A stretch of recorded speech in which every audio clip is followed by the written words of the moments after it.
और रत्नों की परंपरा ऋग्वेद से है।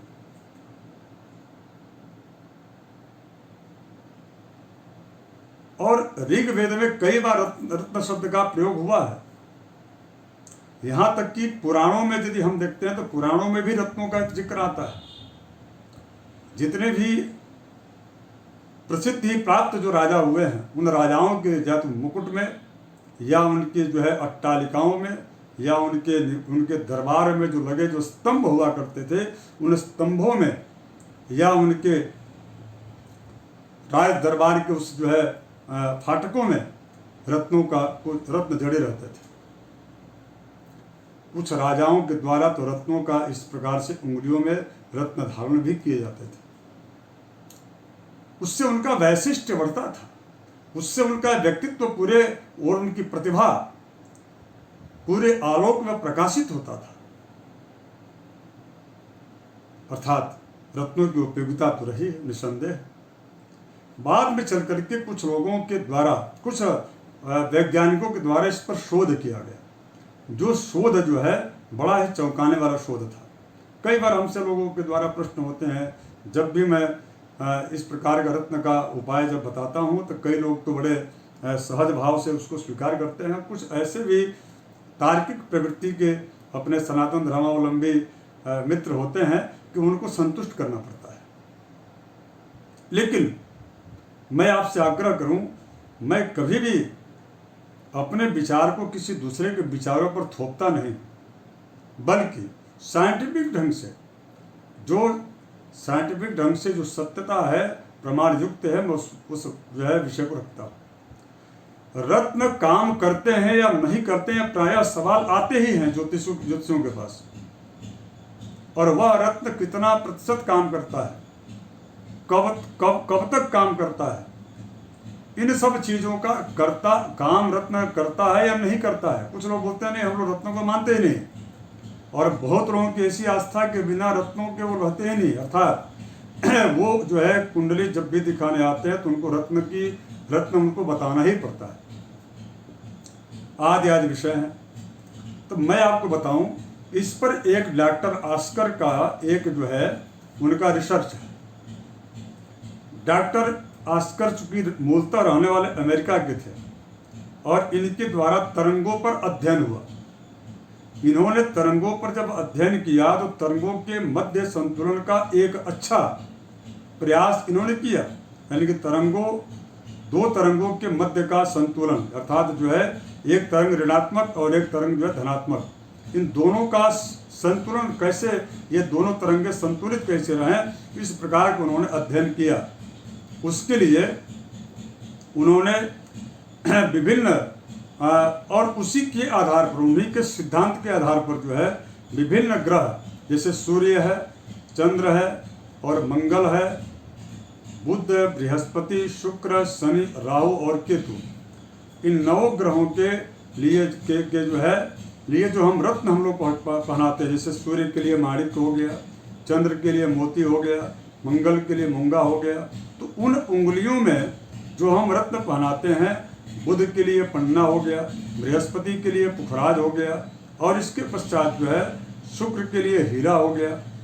और इसके पश्चात शुक्र के हीरा और शनि के लिए नीलम हो गया, राहु के लिए गोमेद हो गया, केतु के लिए जो है इसमें लहसुनिया हो गया। तो इन समस्त जो रत्न हैं, उन रत्नों को जिन उंगलियों में पहनाया जाता है, जैसे माणिक्य जो है इस उंगली में पहना जाता है, उसके पश्चात जो है नीलम को उसमें पहनाया जाता है, तो इन और पुखराज इस उंगली में और पन्ना को छोटी वाली उंगली में इसमें। तो इस प्रकार की उंगलियों में ग्रहों के रत्नोपचार अतः रत्नोपैथी जो हमारी ज्योतिषीय जो व्यवस्था है, ऐसा क्यों है, उसके पीछे मैं आपको बताऊं कि जब क्रिलियन फोटोग्राफी से जब फोटो लिया गया इन उंगलियों का, तो इन उंगलियों के अलग अलग उंगलियों के का जो सामने का जो हिस्सा था, इसके जो सामने का इस प्रकार के, तो उसमें जब फोटो लिया गया तो सबके रंग जो है सभी उंगलियों से अलग अलग कलर के जो है आभा मंडल का प्रवाह हो रहा था। और वो उसका जब विश्लेषण जब मिला और उसका जब तुलनात्मक अध्ययन करके वेवलेंथ के द्वारा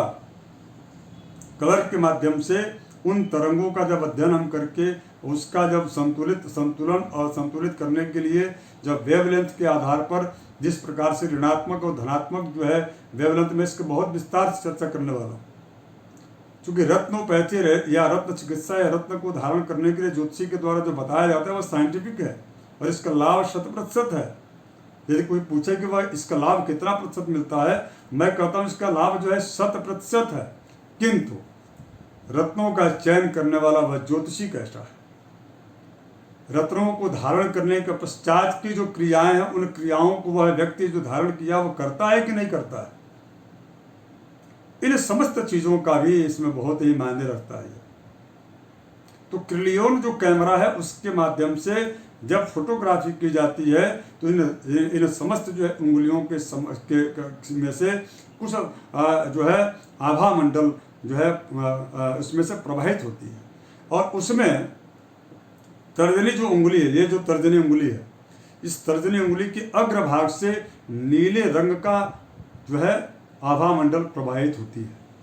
ये क्रिलियोन कैमरा के माध्यम से इसको जो है लिया गया है और इसका साक्ष्य इंटरनेट पर भी उपलब्ध है,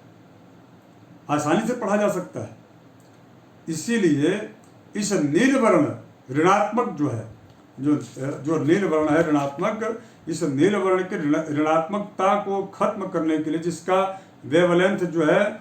नील वर्ण का जो होता है वो 65,000 होता है, 65,000 होता है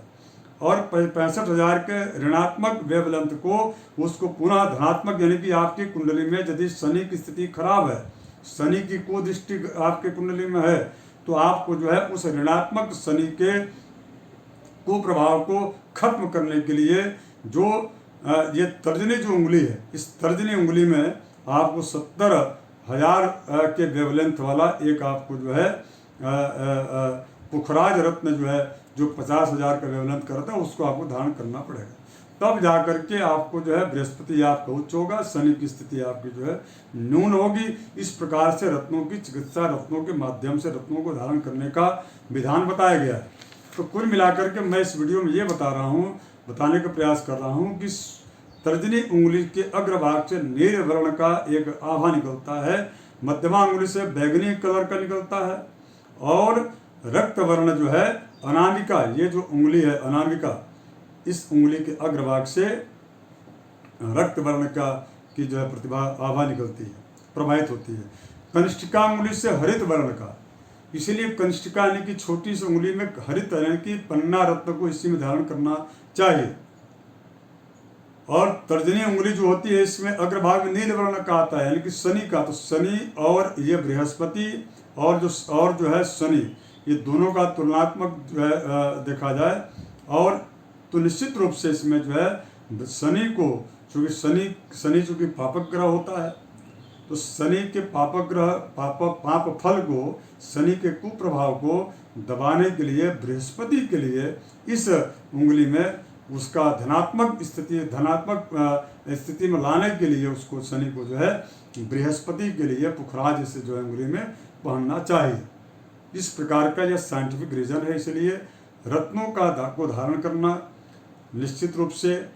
ज्योतिष के द्वारा जो बताया जाता है, ज्योतिषियों के द्वारा, हाँ इतना मैं आपसे कहूँगा कि रत्नों का चयन, रत्नों की शुद्धि और रत्नों को अंगूठी बनने के पश्चात उसकी सिद्धि अर्थात उन मंत्रों के द्वारा उसको विधिवत वैदिक जो विधि है उसके द्वारा अभिमंत्रित करके इन 3 प्रकार के स्टेप का यदि वह व्यक्ति पालन करके यदि वह रत्न को धारण करता है, निश्चित रूप से उसको उसका लाभ मिलेगा। पहला, रत्न का चयन, चूंकि आजकल बहुत सारे कार्ड भी जो है बना दिए जा रहे हैं। रत्नों के प्रकार की यदि आप पूछेंगे रत्न कितने प्रकार के होते हैं तो कम से कम आज तक जो अभी तक जो हम लोगों ने देखा 2,500 से ऊपर जो है प्रकार के रत्न होते हैं। तो उन जो अत्यधिक जो अनुभवी जो ज्योतिर्विद है, ज्योतिषी है, तो वही उस रत्नों को जो है चयन कर सकता है। और रत्नों के चयन के पश्चात यदि रत्न को चयन कर भी लिया, उसके पश्चात उस रत्न को, किस रत्न को पहनाया जाना चाहिए, कौन सा रत्न उस व्यक्ति को लाभ देगा, उसके जो है, और उसकी धनात्मक ऋणात्मक कौन सा ग्रह उसकी कुंडली में है, उस ऋणात्मक ग्रह को धनात्मक अवस्था में लाने के लिए उसको कौन सा रत्न धारण कराया जाना चाहिए, और वह रत्न धारण वह कब तक करे। ये दूसरा स्टेप हो गया। तीसरा जो स्टेप होता है कि यदि रत्नों को धारण करने, रत्नों का चयन और रत्नों के धारण करने का यदि आपने सुनिश्चित कर लिया, तो उस रत्न की जो है उसको अंगूठी बनाने के पश्चात उसकी सिद्धि अर्थात उसका अभिमंत्रण जो का संस्कार है, वह भी एक बहुत महत्वपूर्ण होता है। इन तीनों स्टेप को यदि वह व्यक्ति पूरा करता है और रत्न को यदि वह धारण करता है, मैं आपको यह दावे के साथ कह सकता हूँ कि निश्चित रूप से रत्न आपको 100% जो है आपको लाभ देगा। मेरा आप सबसे आग्रह है कि मैं रत्नों पर ही एक जो है श्रृंखला में एपिसोड वीडियो का मैं के संदेश के रूप में प्रस्तुत करूंगा। आप सभी सब्सक्राइब कीजिए और इसके नीचे, इस वीडियो के नीचे हमारे अगले वीडियो का, जिसमें हम माणिक्य रत्न के बारे में बताने वाले हैं, उस माणिक्य रत्न को, जो सूर्य का जो रत्न होता है माणिक्य, उसको धारण करने की विधि और किसको धारण करना चाहिए, माणिक्य कितने प्रकार का होता है, माणिक्य को कैसे हम जान सकें कि यह शुद्ध है कि अशुद्ध है, आदि विषयों पर मैं विस्तार से चर्चा करने वाला हूँ। इस वीडियो के नीचे उसका लिंक है, आप उस पर क्लिक करके माणिक्य के बारे में जो है आप जान सकते हैं। यह किन किन राशि वालों को धारण करना चाहिए, सिंह राशि वाले ही केवल धारण कर सकते हैं कि बाकी भी राशियों के लिए माणिक्य है, आदि चीज़ों पर मैं आज विस्तार से मैं चर्चा करने वाला हूँ। तब तक आप सभी को जय श्री राम।